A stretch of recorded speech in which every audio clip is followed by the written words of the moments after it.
Okay, so I want to bring you down to the ramp here just to show you some considerations about when you're launching from the new ramp. So I've left my boat out. Don't bring your boat in here if you've got any prep work to do. All your prep, as I said in another video, is to be done outside the barrier arm. And when you come down, just have a look over there at the signs. Always read any signage that you've got at your local ramp, because it'll give you a lot of useful information. If the ramp is new to you, definitely check that out. Most ramps will have any rules, regulations, and any tips that might be useful and helpful to you. Now down here, what we've got, this is a really good ramp at West Haven. And we're at a sort of lowish tide. We're on neaps, so it's moderately low. It's not crazy. Now, these ramps are taken in very good condition. They're really well looked after, is what I mean. They're checked for algae, so they're not particularly slippy. You can see our friend here launching in the water. That's the easy way of doing it. That's one of these sea legs. They're built here in New Zealand. They're pretty funky boats, eh? Have a look at that kid. Let's hope he's got his bung in. Hit the water. Legs up. Engine running now.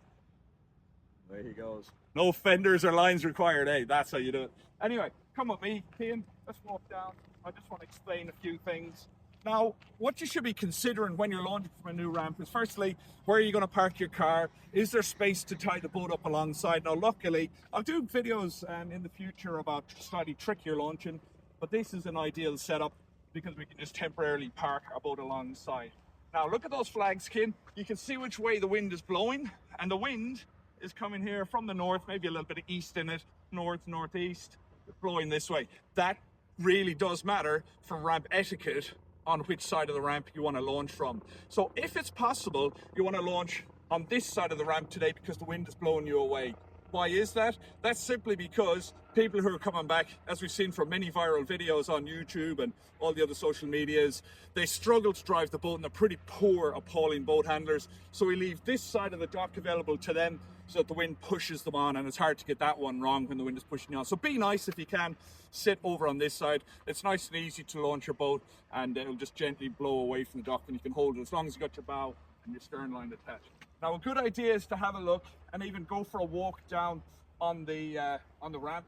And a top tip is, if you can't stand on that ramp, if you can't physically walk on it without sliding, don't put your vehicle on it. But this ramp, as I say, is pretty good. Now, on some ramps as well, and this is something that's important, the councils seem to have run out of the concrete fund for the ramp. And what do I mean by that?